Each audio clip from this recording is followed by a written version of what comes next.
दोस्तों नमस्कार, राधे राधे। दोस्तों हमारे भक्ति चैनल में आप सभी का स्वागत है। हम आप लोग को आज बताने जा रहे हैं क्या है नाग पंचमी मनाने का कारण। आप सभी को कहानी के माध्यम से बताने जा रहे हैं कि नाग पंचमी क्यों मनाई जाती है। भारत ऐसा देश है जहाँ तरह तरह के त्यौहार अलग अलग धर्मों समुदायों द्वारा मनाए जाते हैं। खासकर हिंदू धर्मों में अनेकों प्रकार के छोटे बड़े त्यौहार मनाए जाते हैं, जैसे कि होली, दीपावली, नवरात्रि, कृष्ण जन्माष्टमी, तीज, करवा चौथ आदि और बहुत सारे त्यौहार हैं। ऐसा ही एक और त्यौहार है नाग पंचमी, जो कि सावन महीने में शुक्ल पक्ष पंचमी तिथि को मनाई जाती है। एक थी नाग माता कद्रू से, जिनके बारे में कहा जाता है कि ये दक्ष प्रजापति की पुत्री थी, जिसका विवाह महर्षि कश्यप के साथ हुआ था। पर कद्रू की सेवा भाव से प्रसन्न होकर महर्षि कोई वरदान मांगने को कहा, तो कद्रू ने 1000 नागों की पुत्र रूप से प्राप्त करने का वरदान मांगा। वरदान स्वरूप कद्रू 1000 नागों की माता हुई और इसीलिए ये नाग माता कहलाई जाती हैं। इनके बारे में एक कथा सुनने में आती है, जिसका वर्णन विष्णु पुराण में आता है कि जब राक्षस और देवताओं के बीच सागर मंथन हो रहा था, उस समय कई तरह की बहुमूल्य रत्न और वस्तुएं समुद्र से प्राप्त हुई थी।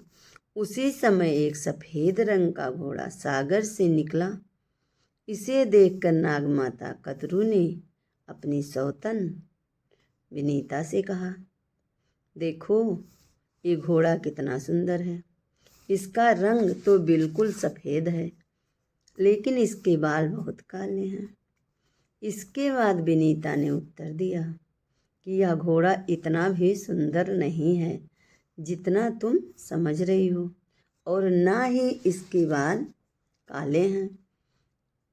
विनीता का उत्तर सुनकर कद्रू ने एक शर्त रख दी और कहा कि अगर मैंने तुम्हें घोड़े के बालों को काला दिखा दिया तो मेरी दासी बनना स्वीकार है तुम्हें, लेकिन अगर मैं इस घोड़े के बाल को काला नहीं दिखा पाई तो मैं तुम्हारी दासी बन जाऊंगी।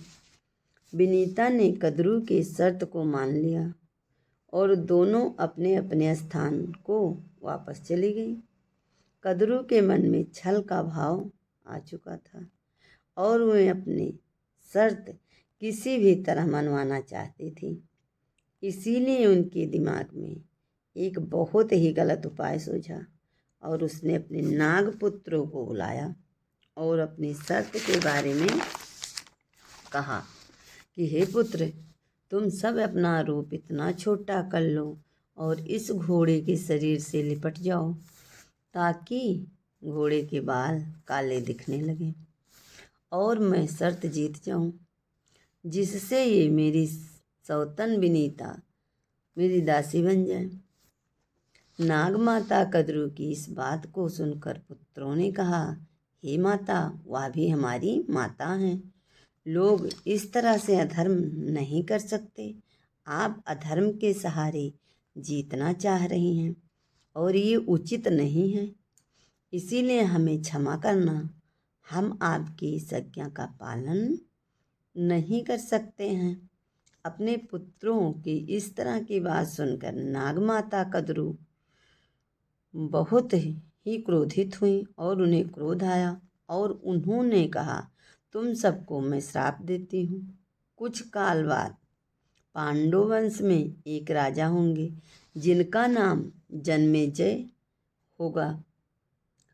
जब वे श्रम यज्ञ करेंगे तो उस यज्ञ में तुम सब जलकर राख हो जाओगे और तुम सबका नाश हो जाएगा।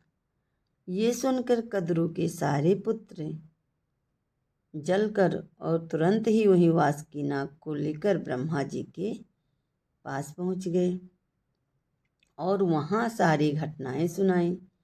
सारी घटना सुनने के बाद ब्रह्मा जी ने कहा, हे वासु, आप चिंता न करें। कुछ समय बाद ये रावल वंश के एक तपस्वी ब्राह्मण जरत्करु का जन्म होगा। उनसे तुम अपनी बहन का विवाह कर देना।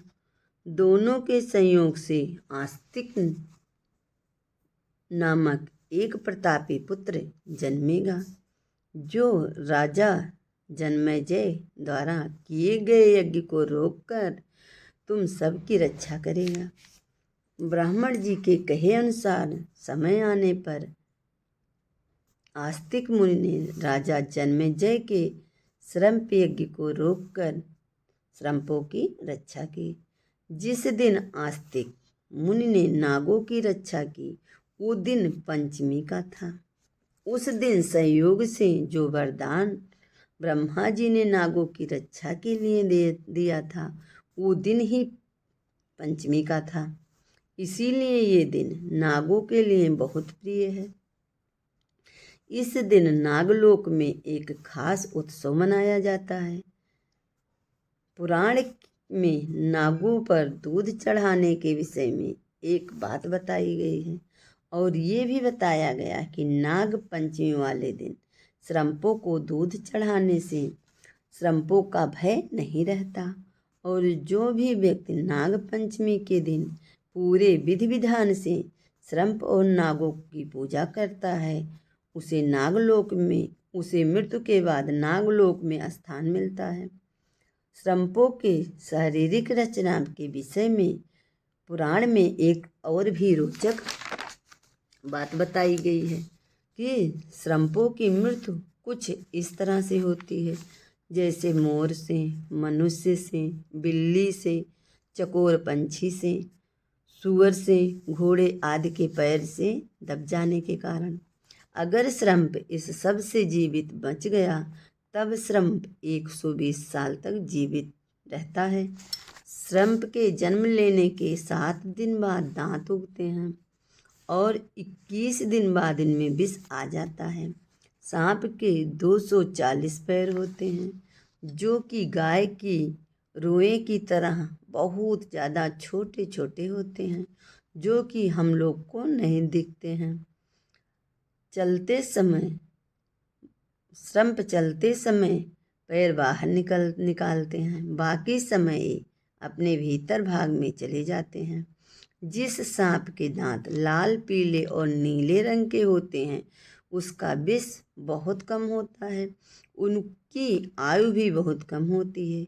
ऐसे ही नई कहानी सुनने के लिए हमारे चैनल पर आते रहिएगा और बोलिएगा नाग माता कद्रू की जय। बोलिए नाग पंचमी की जय।